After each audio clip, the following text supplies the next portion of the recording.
Efua was the kind of woman whose warmth could light up a room. Gentle, kind, and with a heart full of love, she was cherished by those who knew her in their small town of Kumasi, Ghana. But her weight had always been a shadow trailing her. From childhood, it clung to her, a constant companion she could never shake, no matter how hard she tried. People loved her spirit, but in a world obsessed with appearances, her size often spoke louder than her heart. When Efua met Kwame, everything changed. He was tall, charismatic, with a smile that could charm anyone. He saw her, really saw her, and made her feel beautiful in ways she hadn't before. Efua was skeptical at first. Men like Kwame didn't often notice women like her. But his patience and sweet words won her over. When he proposed under the shade of a mango tree, tears streamed down her face as she said yes. Their wedding in Kumasi was a vibrant celebration. Kent cloth adorned the guests, and the air was filled with the rhythm of high-life music.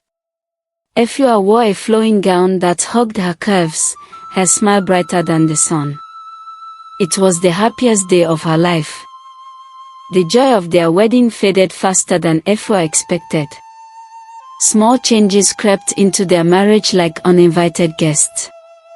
Kwame stopped holding her hand when they walked through the bustling Kejisha market. The pet names, my star, my joy, vanished.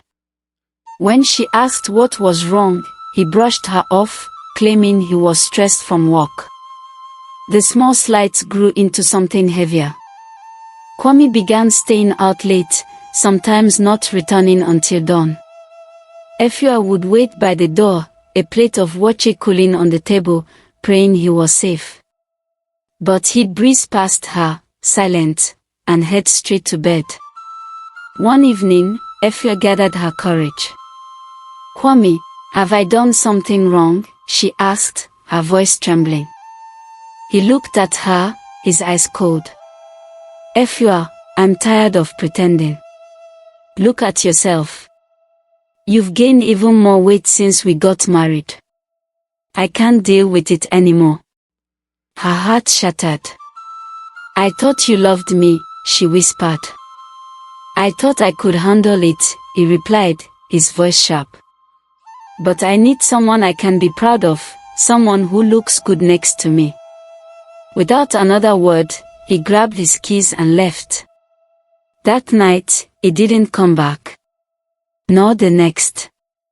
3 days passed, and Efua sat by the window, the ticking of the clock her only companion. Her eyes were red from crying, her appetite gone. The man she loved had abandoned her, not for anything she'd done, but for how she looked. Desperate, Efua called her childhood friend, Adua. Adua was everything Efua wasn't: slim, confident, and always the center of attention. They'd been inseparable since their school days in Accra. When Adua heard Efua's sobs over the phone, she rushed to her house in Kumasi. "My sister, what's wrong?" Adua asked, pulling Efua into a hug on the warm couch. Efua wiped her tears. "It's Kwame. He left me. He says I'm too fat, that he's ashamed of me." Adua's eyes widened. "Nonsense. You're beautiful, Efua. He knew who you were when he married you." She took Efua's hand. "Let me talk to him. Maybe he's confused. I'll remind him what he's throwing away." Efua's face lit up with a flicker of hope. "You do that for me?" "Of course," Adua said. "You're my family." The next day, Adua met Kwame at a popular chop bar near the Asofo market. He arrived looking polished, his shirt crisp, his confidence unshaken. When he saw Adua in her elegant cover and slit, his eyes sparkled. "Adua, you look stunning. So classy, so fit," he said, hugging her. Adua smiled tightly but cut to the chase. I'm here about Efua.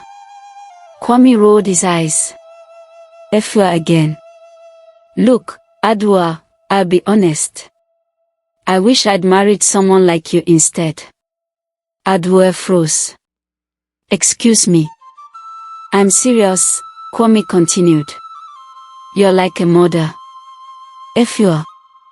I can't even hold her hand in public without people staring.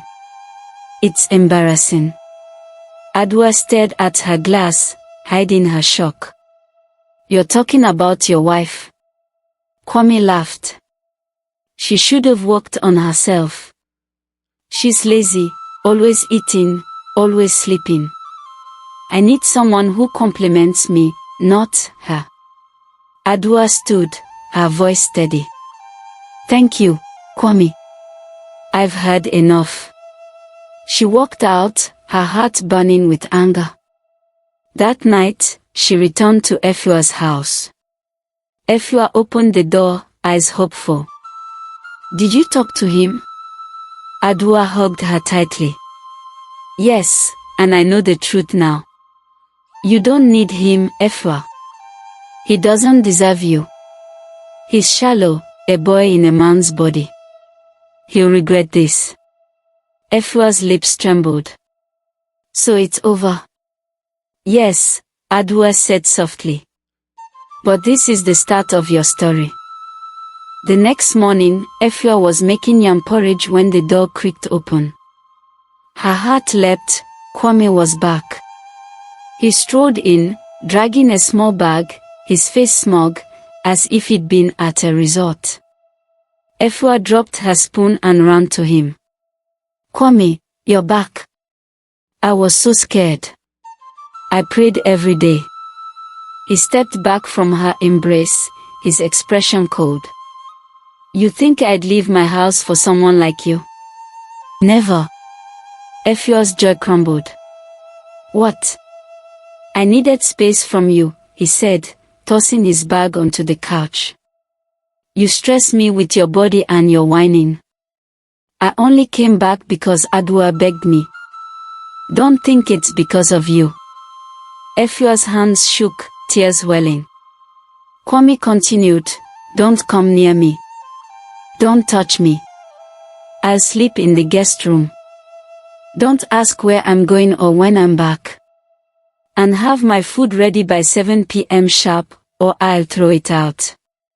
Efua nodded, her heart crushed. She served his food that evening, and he ate without looking at her. As he walked to the guest room, a voice whispered in her heart, this is not your end. He will regret this. The next day, Adwa returned, her eyes blazing when she saw Kwame's bag. So that fool is back, she said loudly. Efua sighed. Adwa, please. He's still my husband. Adwa sat down, calming herself. Fine. What do you need? Efua looked her in the eye. I want to lose weight. It's the problem in my home. If I don't, I'll lose everything. Adwa leaned forward. Are you doing this for Kwame or for yourself? Both, Efua admitted. But mostly for me. I want to look in the mirror and feel proud again. Adwa nodded. It won't be easy. You'll need to eat less, drink water, and exercise. No more banku and groundnut soup late at night. Efua sighed. I love food. And my doctor says I have PCOS, polycystic ovary syndrome. It makes losing weight hard, messes with my hormones. Adwa's face softened. I'm sorry, Efua. I didn't know.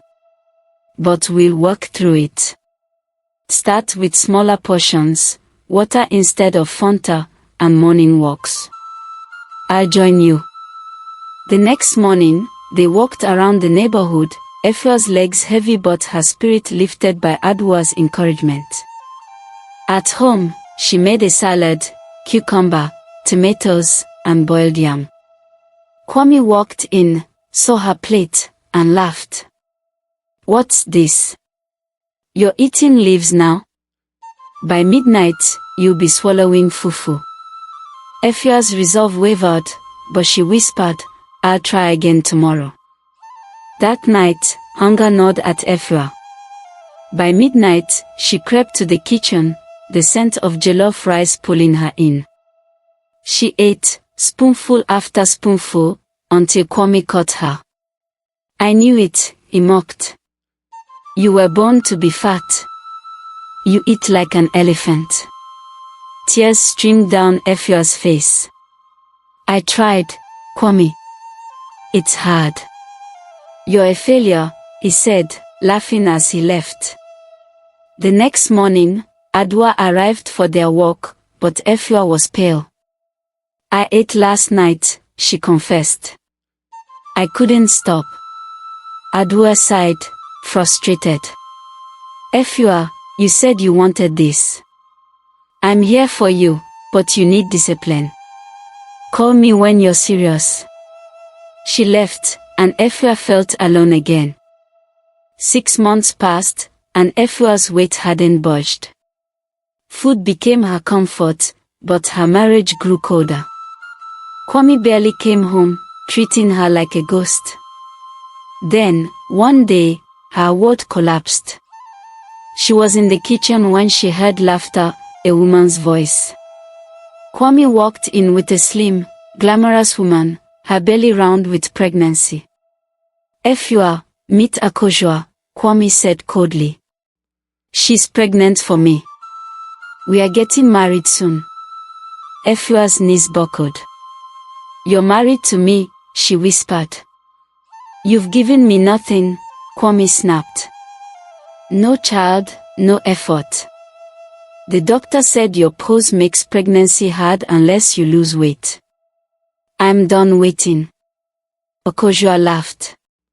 I can't sleep in the same house as this elephant.